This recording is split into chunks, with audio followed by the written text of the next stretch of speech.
이 금요 성령 집회에 나오시는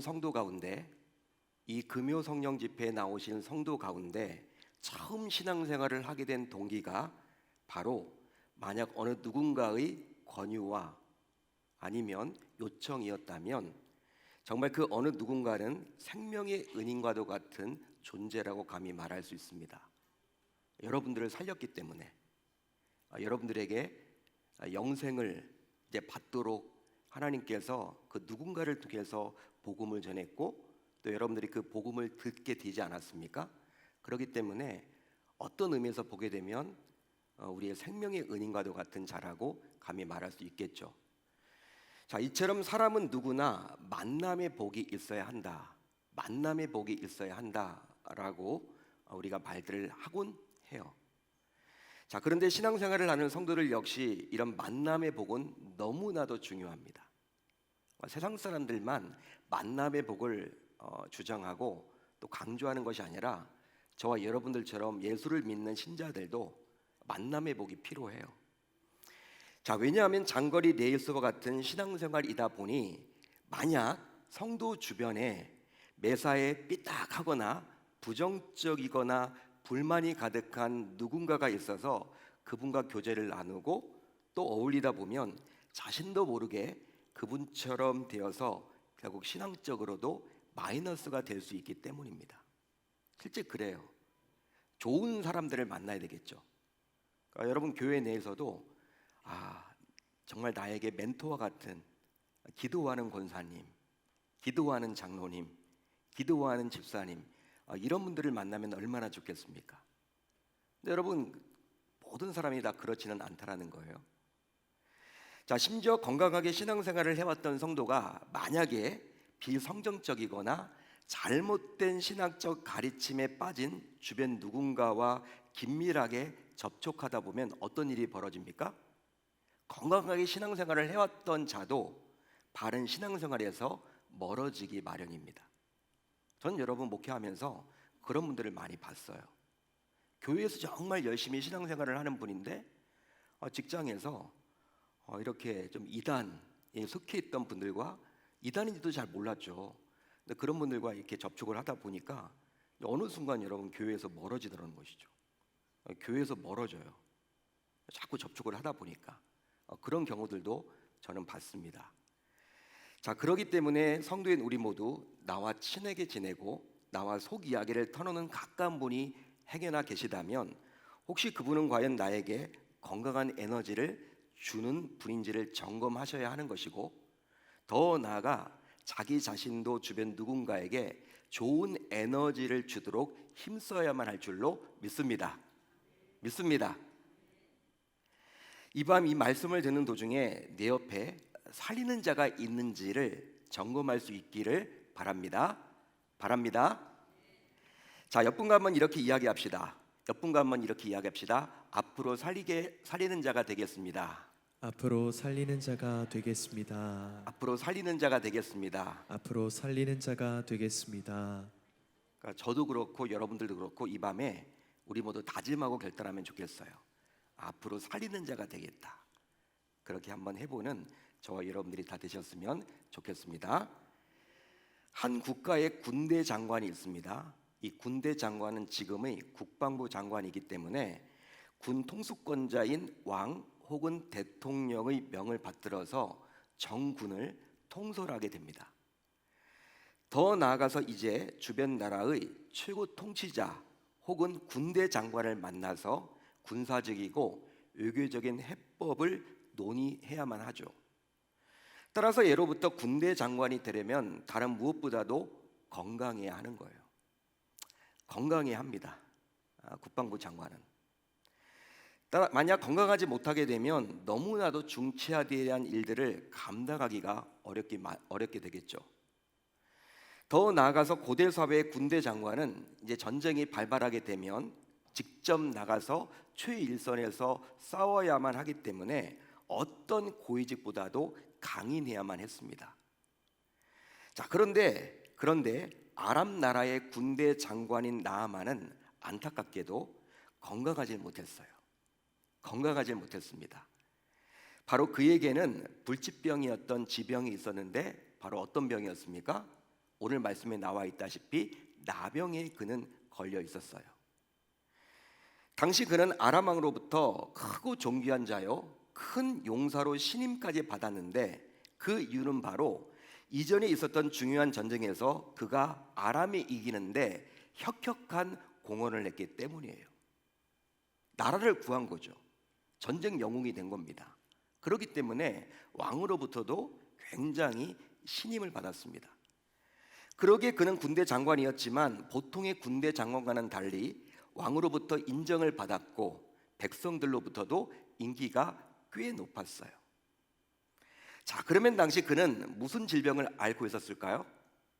아까도 방금 제가 말씀드렸다시피 나병이라고 제가 말씀드렸습니다. 나병이다. 하지만 히브리어 원어를 잘 보게 되면 우리나라 성경에는 지금 나병이라고 나와 있는데 히브리어 원어 성경을 보게 되면 우리가 문둥병으로 알고 있는 한센스병, 한센병으로 보기보다는 표피가 건조해서 하얗게 변하는 악성 피부병 정도로 보는 것이 좋아요. 악성 피부병이다. 따라서 당시 고대 사회에서 고치기 힘든 피부암 정도로 보셔야 더 좋을 것 같아요. 피부암이다. 고치기 힘든 거예요. 이게 점점 악화되어서 결과적으로는 죽음에 이르게 된 무서운 병이죠.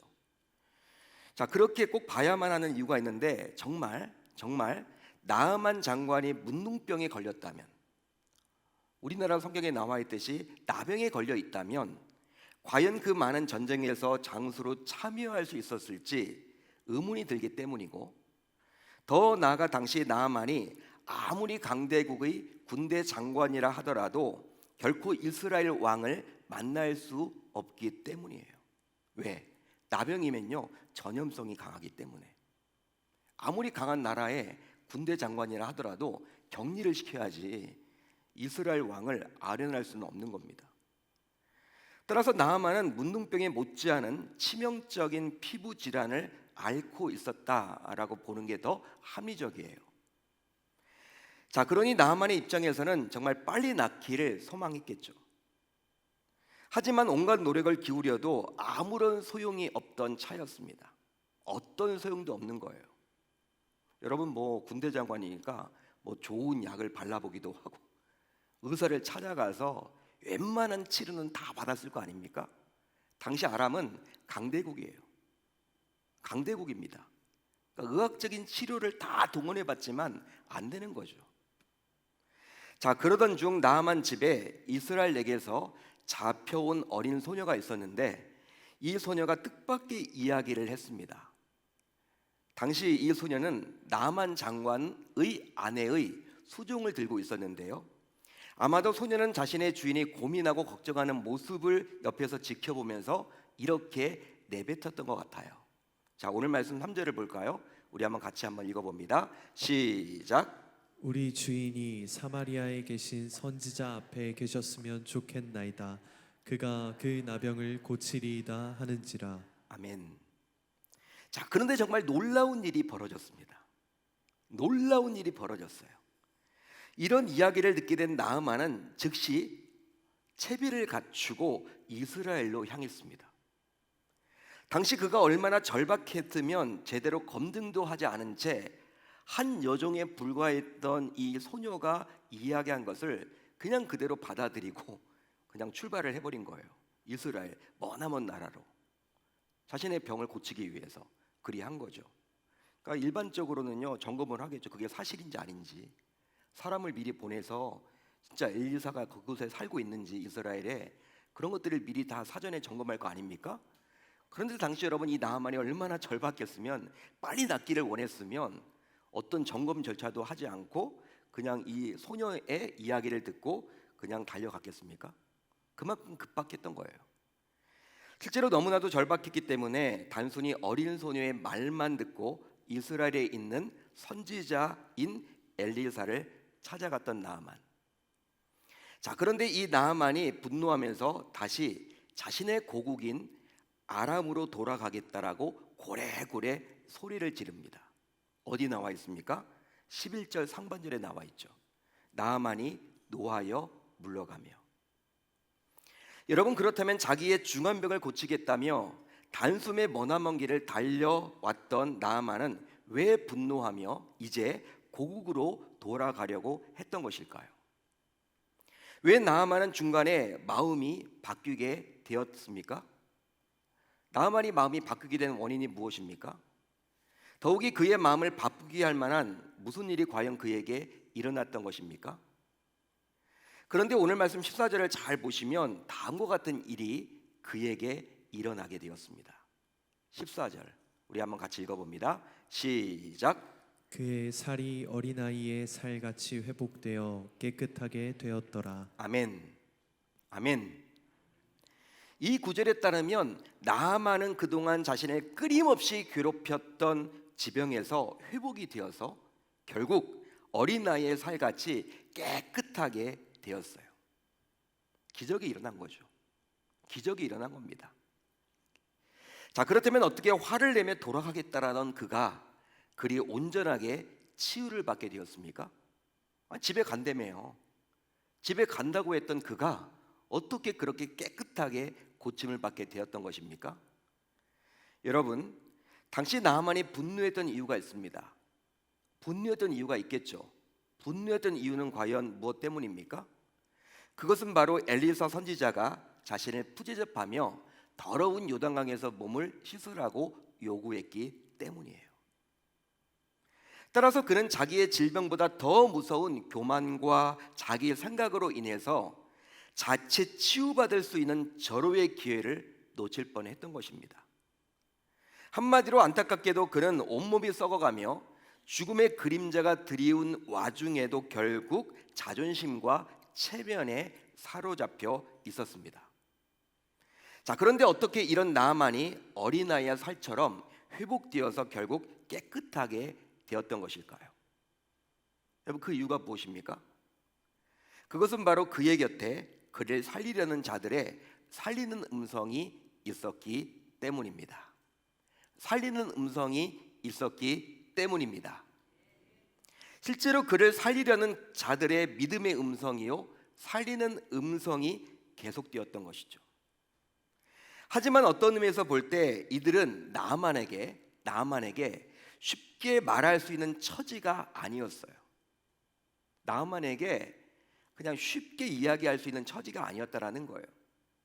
그 이유는 바로 이들은 나아만의 상사도 아니었고 나아만의 친구도 아니었고 나아만보다도 나이가 많은 사람들이 아니었기 때문이에요. 그렇다고 해서 나아만의 신뢰하는 선배나 절친도 아니었기 때문이에요. 따라서 이들은 다소 손해를 볼 각오를 한 것이고 또 더 나아가서 목숨을 건 행동을 한 것이라고 감히 말할 수 있는 겁니다. 손해가 여러분 막심하겠죠. 자칫 잘못하면요 죽어요. 야, 네가 뭔데 나에게 이런 말을 해? 여러분, 이 나아만 장관이 기분 나쁘면요 죽여버릴 수 있는 환경이에요. 자, 그러면 나아만은 이들로부터 어떤 말을 들었습니까? 나아만은 이들로부터 어떤 말을 들었을까요? 먼저 가면 된다입니다. 가면 된다. 한번 따라하겠습니다. 가면 된다. 가면 된다. 자, 오늘 말씀 3절을 볼까요? 우리 한번 천천히 같이 읽어봅니다. 시작. 우리 주인이 사마리아에 계신 선지자 앞에 계셨으면 좋겠나이다. 그가 그 나병을 고치리이다 하는지라. 아멘. 나아만의 집에 있던 어린 소녀는 나아만이 듣도록 믿음의 음성을 전했습니다. 살리는 음성을 전했어요. 바로 사마리아에 가면 됩니다. 가서 선지자를 만나면 됩니다. 거기만 가면 불침병도 치유됩니다.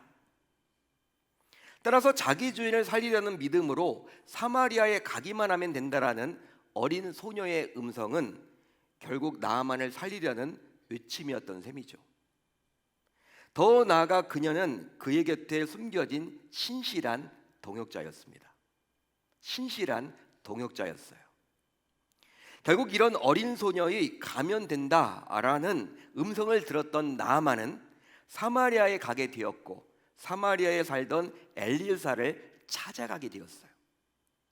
그 결과 그에게 살아날 길이 열리게 되었습니다. 할렐루야. 할렐루야. 하지만 만약에 잘 생각을 해보자고요. 그가 어린 소녀의 소리라고 해서 그냥 무시해버리고 뭉개버리고 듣지 않았다면 어떤 결과도 그에게 일어나지 않았을 거란 말이에요. 또 있습니다. 하면 된다입니다. 하면 된다입니다. 한번 같이 따라합니다. 하면 된다. 하면 된다. 하면 된다. 하면 된다. 자, 오늘 말씀 10절을 볼까요? 우리 한번 같이 읽어봅니다. 10절 시작. 너는 가서 요단강에 몸을 7번 씻으라. 내 살이 회복되어 깨끗하리라 하는지라. 아멘. 어린 소녀의 음성을 듣고 사마리아에 있던 엘리사를 찾아온 나아만은 엘리사로부터 요단강에 7번 몸을 씻으면 깨끗해진다. 요단강에서 씻으면 된다라는 말을 들었어요. 이는 엘리사의 개인적인 의견이 아니라 하나님의 음성을 있는 그대로 엘리사가 전한 것입니다. 하지만 나아만은 하면 된다라는 이 말을 들었지만 하나님의 음성이 아니라 눈에 보이는 사람의 말로 듣고 불같이 화를 냈습니다. 그 결과 그는 분노한 나머지 어떻게 했습니까? 화를 참지 못하고 심지어 자기의 고국으로 돌아가겠다라고 불같이 화를 내버렸어요. 주장을 해버렸어요. 나 돌아갈래. 나 괜히 왔다. 이런 식이죠. 자, 그러나 하면 된다라는 말은 선지자였던 엘리사가 하나님으로부터 직접 들은 다음에 자신을 찾아온 나아만에게 있는 그대로 전한 것뿐이에요. 그랬기에 엘리사는 그에게 하면 된다라고 선포했던 것이죠. 할렐루야. 할렐루야. 그런즉 만약 하나님께서 말씀하신 대로 그가 하지 않았다면 그는 결코 치유와 회복을 경험하지 못하는 거예요. 더하여 해보자입니다. 한번 따라합니다. 해보자. 자, 오늘 말씀 13절을 볼까요? 우리 한번 같이 읽어봅니다. 시작. 내 아버지여, 선지자가 당신에게 큰 일을 행하라 말하였다면 행하지 아니하였으리이까. 하물며 당신에게 이르기를 씻어 깨끗하게 하라 함이리이까 하니. 아멘. 하면 된다라는 엘리사의 말에 분노를 표출했던 나아만은 결국 고국인 아람으로 돌아가려고 했습니다. 화가 많이 난 거죠. 내가 왔는데 엘리사가 나오지도 않아? 예? 여러분, 엘리사가 자기 자기 사환을 보내가지고 자기 말을 전했잖아요. 그러니까 기분 나쁜 거예요, 여러분들. 예우를 안 해줬다라는 것이죠. 내가 예우를 받아야 되는데 이스라엘 왕도 꼼짝 못하는데 내가 지금 이렇게 집 앞까지 찾아가는데 문도 열어보지도 않고 이거 뭐야? 기분 나쁘다라는 거예요. 자존심을 내세우는 거죠. 그러니까 다른 것도 뭐고 필요 없고 이제 기분 나쁘기 때문에 돌아가겠다라는 겁니다. 자, 그럴 때 그의 곁에 있던 종들이 나아만을 향해서 선지자가 더 어려운 요구를 했더라면 들었을 텐데 그냥 해보자라고 이제 달랩니다. 종들이 여러분 달랬어요. 누구를 달랬습니까? 나아만 장관을 달랜 거죠. 아니 주인이시여, 이 선지자가 요단강에서 몸을 7번 담가라 이런 거 말고 진짜 어려운 미션을 줬으면 그거 할 거 아닙니까? 더 어려운 거 하면 병 고치기 위해서. 근데 뭐 그거 좀 해보죠. 이렇게 여러분 졸른 거예요. 달랜 거예요. 해봅시다 주인이요.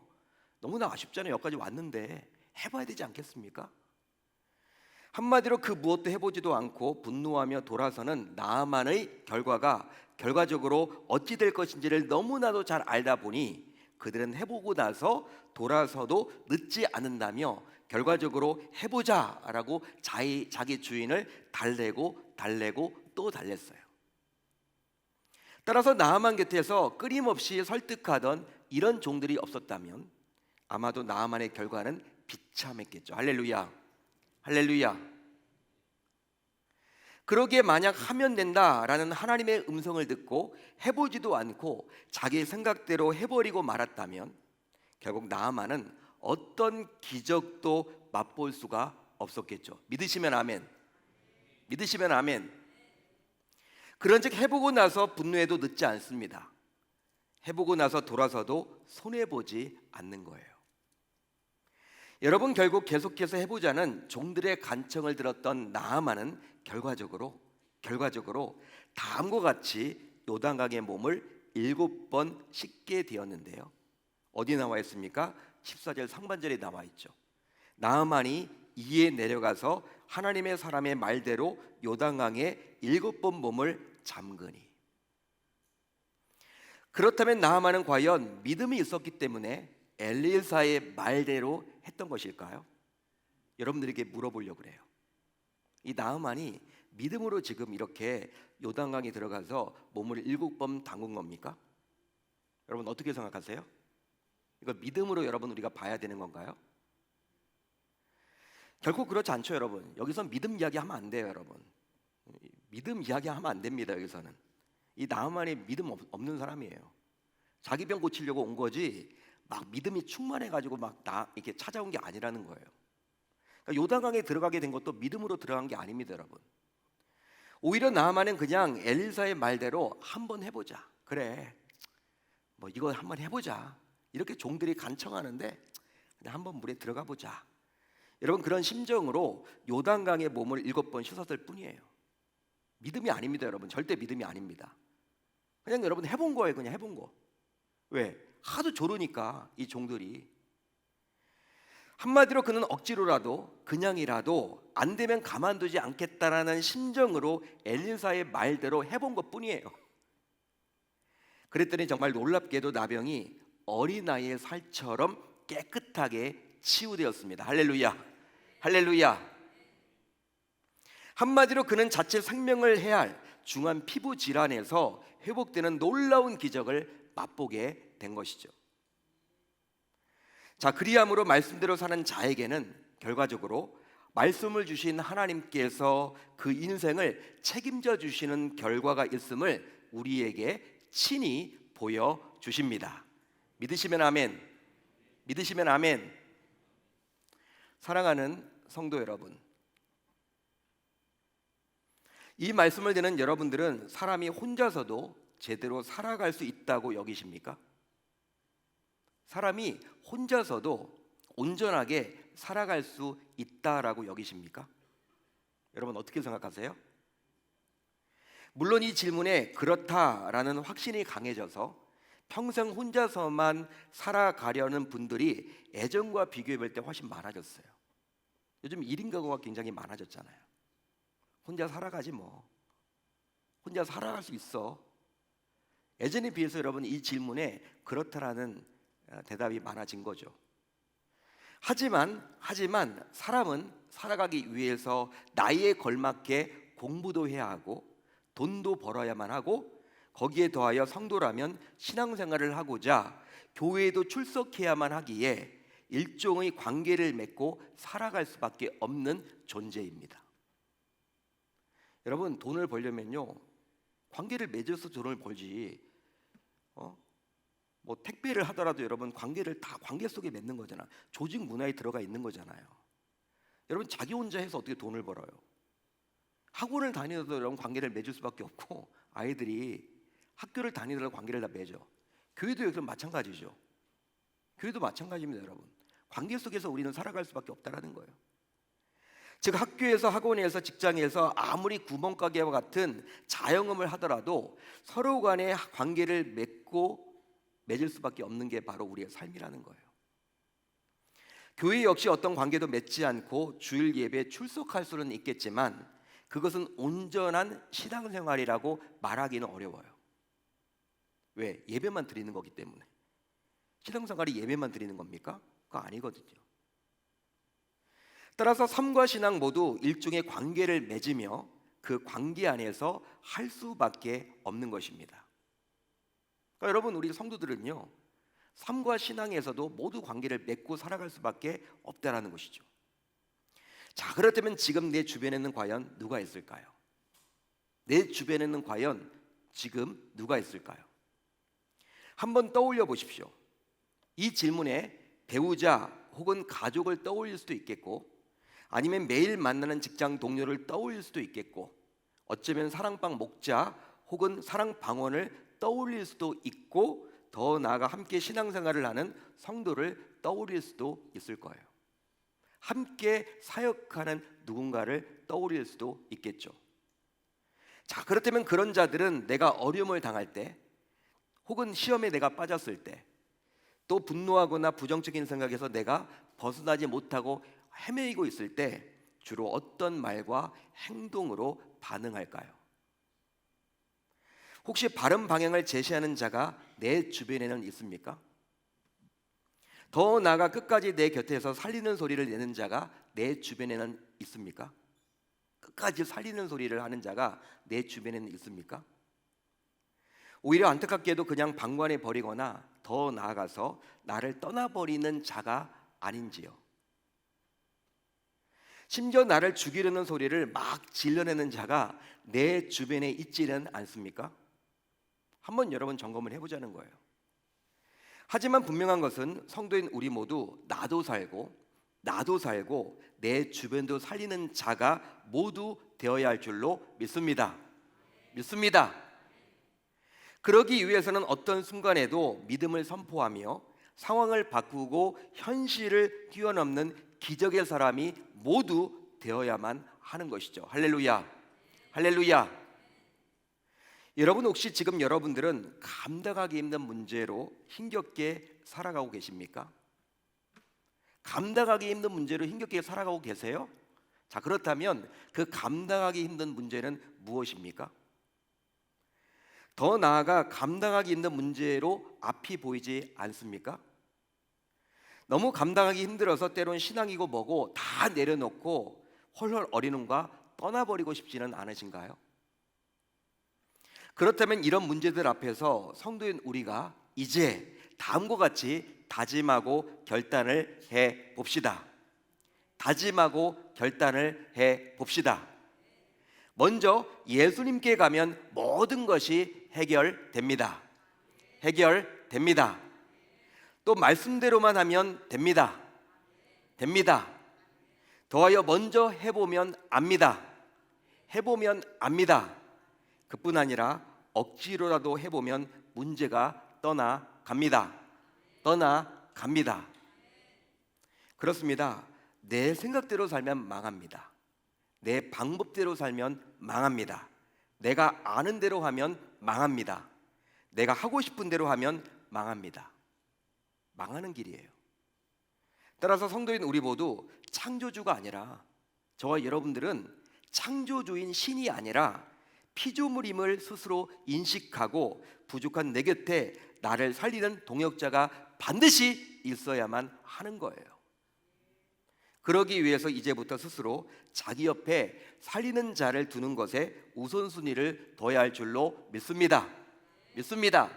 네 옆에는 과연 내가 힘들고 어려울 때 나를 구해줄, 나를 살리는 음성을 이렇게 해줄 만한 누군가가 있는지를 항상 점검하시고, 그런 분들이 없다면 그런 분들이 생길 수 있도록 우리가 기도하셔야 돼요.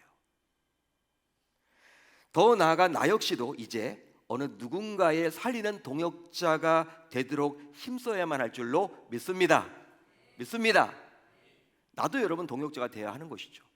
누군가를 살리는, 교회 안에서도 아니면 가정 안에서도 직장 안에서도 힘들고 어려워하는 그러한 지체들에게 우리가 다가가서 살리는 음성을 전하는 저와 여러분들이 다 되셔야 하는 거예요.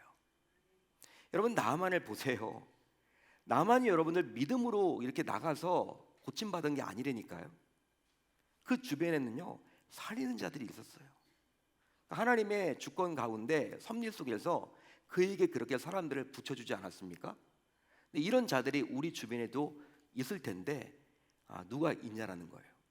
과연 내 주변에도 그런 자들이 있다면 너무나 감사한 일이죠. 하지만 내 주변에 그런 자들이 없다면 이제 그런 자들이 생길 수 있도록 우리가 몸부림쳐야 하는 것이고, 신앙생활을 해 나가는데 거기에 우선순위를 두고 내가 먼저 다가가든지 해서 정말 내가 힘들고 어려울 때 그분의 도움을 받을 수 있도록 만들어 놔야 할 줄로 믿어요. 그뿐만이 아니라 나 역시도 어느 누군가가 힘들고 어려울 때 살리는 음성을 전할 수 있는 동력자가 되어야 할 줄로 믿습니다. 믿습니다. 그리함으로 나아만이 맛본 놀라운 기적을 성도인 우리 역시 동일하게 맛볼 수 있어야 할 줄 우리 주님의 이름으로 축원합니다. 축원합니다. 그렇게 멋지게 살아보겠다라고 결단하고 다짐하는 저와 여러분들이 다 되실 수 있기를 바랍니다.